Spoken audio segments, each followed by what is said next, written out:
Hey, it's Rob Jackson from Fandroid.com, and this is our review of the Motorola Droid Bionic.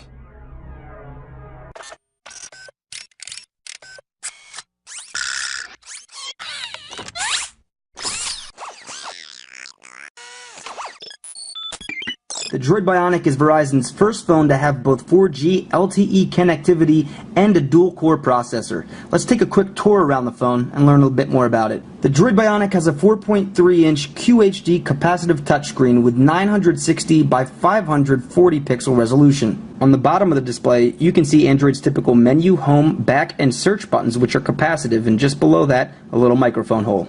To the left of the phone, you'll see a micro USB port and a micro HDMI out. On the top of the phone, you'll see the power and sleep button and the 3.5mm headset jack. On the right side of the phone, we've got just the volume rocker. On the rear of the phone, you'll see a little hole at the top and the bottom, which help with noise cancellation, and then the speakerphones at the bottom left. The Bionic has an 8-megapixel camera with autofocus and LED flash, and it's capable of taking 1080p HD videos. You'll notice on the front, it's also got a front-facing VGA camera. To open the battery cover, you'll just see this notch right by the power button. Just stick your finger in there and try and crack it open. It does take a little pulling to get it open. Inside here, we've got a 1735 milliamp battery, and you can just snap the battery right out. And once the battery's gone, you can see this 16 gigabyte micro SD card slot that slides out of there, and then behind it is a 4G LTE SIM card. For Verizon on the CDMA network, you don't need a SIM card, or you can't use a SIM card, but for 4G you actually need to use a SIM card. Now this is not a world-capable phone, does not have any GSM radios, so this is just a 4G LTE SIM card, but that's how you put it in. And it's a little bit tricky actually. And you'll see this is one of my frustrations. The guts of the Droid Bionic are what really make it a special phone. It's got that 1 GHz dual-core processor. It's also got 1 GB of RAM and that 4G LTE connectivity, and we'll kind of explore that in more depth in a little bit. Along with all these features, the Droid Bionic comes with the typical things you'd expect in a smartphone, with Wi-Fi, GPS, Bluetooth, DLNA, and good stuff like that. For a screen with such a large display, the Bionic is surprisingly light at 158 grams, and it's also well less than half an inch thick at 0.4, I believe, inches thick. It's got that noticeable lip on the bottom that we've seen with other Droid devices, and by the way, the screen is made with Gorilla Glass, which is an extra tough surface, so if you've got your phone in your pocket and with keys, or you may drop your phone, the screen is extra resistant to scratching and breaking and cracking and things like that. So always great to see Gorilla Glass on your smartphone screen. The Droid Bionic launches with Android 2.3.4, which at the moment is the most up-to-date version of Android. No longer do we have the burden of Moto Blur, which was a very customized version of Android put together by Motorola, but we still have a lot of the pre-packaged apps that we see here. We've got Amazon Kindle, Blockbuster, Citrix, City ID. So a lot of these came pre-packaged with the Droid Bionic on launch, and you cannot delete from your phone. Go to meeting. So that can be a little bit irritating, but you've also got some awesome ones that come pre-packaged, like NFL Mobile and VideoSurf, and a couple other ones that are pretty cool, Slacker and ZoomoCast. Motorola offers a bunch of different widgets that you can add to your home screen, and if you hold down on a widget, then you'll see the corners light up, and you can actually resize them, which is pretty nice. One thing that really impressed me with the Droid Bionic was the speed. Now, it's got 1 GB of RAM and a dual-core processor, so not only is this phone fast now, but it should be fast for the foreseeable future as, you know, more capabilities come to devices. But loading YouTube videos, loading web pages, once you have that combination of the 4G LTE connectivity, which you can see is connected now, but only got 1 or 2 bars, but with that speed of the 4G network that Verizon has, and 1 GB of RAM, and 1 GHz dual-core processor, everything's just really fast and really smooth. So the power of the phone is phenomenal. Folks wondering about the multimedia on this device should know that the multimedia does not disappoint. It's fast, it's smooth, the screen looks pretty good. The screen... What's up, guys? guys. I grew up Does look, and let's see if I do H high quality here, the scruff again. and it looks pretty good. Let me turn the volume down. The speakerphone, excuse me, the speakerphone is pretty loud as well, which is nice. But if you look at the screen closely, I'm not sure if the video camera will pick this up, but it does look a little bit pixelated, almost like they're like cross hatches within, and that might not pick it up perfectly, but it's like cross hatch, like sketching the way the screen looks sometimes. And you can notice this at other places in the phone as well. Let's see if we can spot it here. But that's kind of a little bit nitpicky. You see that if you're looking really closely at the screen itself.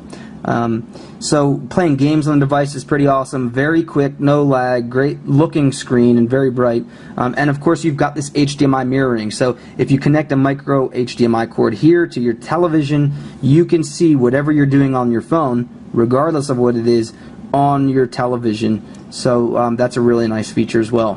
When it comes to the Droid Bionics cameras, I was both impressed and disappointed. You can see this dedicated camera key at the bottom. Let me explain. So I was impressed. Whoa, look at that guy. I was impressed with the Droid Bionics. I was impressed with the Droid Bionic because of the software. So a lot of the different softwares, you've got to go around digging through menus and stuff. But with the Droid Bionic, it's really nice. You just touch this over here. Now I've got all my options. I've got various settings in this. And right now I'm on the front-facing camera up at the top right. I can switch to the back one, and you can also switch between video and regular pictures. So let me switch to the main regular camera here. And so on the bottom here I can switch between certain kinds of effects. I can go ahead and change which type of scenes, which, you know, you might want to do this macro if you're taking a really close picture of a flower or a bug or something. There's sunset, there's all types of things. Really easy access to all the options if you're quickly trying to adjust for a certain situation. But mostly I was kind of disappointed with the quality of the pictures. There were some that were pretty washed out. The flash does a decent job. You were able to capture some great photos, but it wasn't consistently capturing great photos. Unfortunately, the results of the pictures weren't as good as I've seen on a lot of other cameras, including some 5 megapixel cameras. The video was a little bit better. I mean, the video I thought would perform better than the pictures did, but still not exactly stunning. I mean, it does 1080p, but wish again that the camera performed a little bit better. Two things that are kind of the lost and forgotten measuring sticks for phones these days are how the actual phone sounds when you're calling people, so the call quality, and also battery life, which everybody is concerned about these days. I have to say the call quality was pretty good. Sounded pretty clear, not a lot of breaking up, or not any breaking up actually. So I really like the call quality. The speakerphone was nice and loud. So I would definitely give a thumbs up on call quality. Of course, that's going to vary by region, where you are, how good your signal was. Battery life, I would be a little bit concerned with. I mean, this thing is rocking a dual-core processor, which operates pretty quickly and should help balance the load on those two cores, improving battery life. It's running 1 GB of RAM and that dual-core processor, and it's got also that 4G radio. And battery life I found to be mediocre. So you may be a bit concerned with that. Of course, there are ways to conserve battery life. Turning off Wi-Fi when you're not using it. Turning off 4G when you only need 3G. Turning off Bluetooth and all that good stuff should help you to conserve battery life. And also, I always tell people, keep a battery charger. And now you've got all these phones that have the, micro USB as the standard, essentially. Keep a charger in your car. Keep a charger at your desk at work. And keep a charger at home, and hopefully whenever you're out and about, you're always replenishing your battery. So I think it's partially a matter of being prepared, but a couple things you'll probably want to keep in mind. Also, did you see that quick little green dot at the top? Don't want to forget that. That's a status indicator light, the little LED. It seems like a small feature, but when phones don't have it, it drives me crazy. One capability of the Droid Bionic that we won't be covering in this review are all the accessories available for the Droid Bionic. There are a number of docks available. One, which is a web-top dock, you can actually buy a peripheral keyboard and screen, which doesn't have any, CPU and of its own, but you can dock it in the back of like a laptop that flips open, and this actually powers your laptop. And then we've got the typical multimedia docks and car docks and navigation docks and stuff like that. That's our review of the Motorola Droid Bionic on Verizon Wireless. Definitely comes recommended, and it launches as the best phone on Verizon because it's got that 1 GB of RAM, dual-core 1 GHz processor, and of course 4G LTE connectivity. So that's kind of a hat trick of hardware that should keep your phone running powerfully over the next year or two, should you be the type to keep your phone for your full contract. There are a couple phones coming out in the near future which may offer upgraded improvements or performance.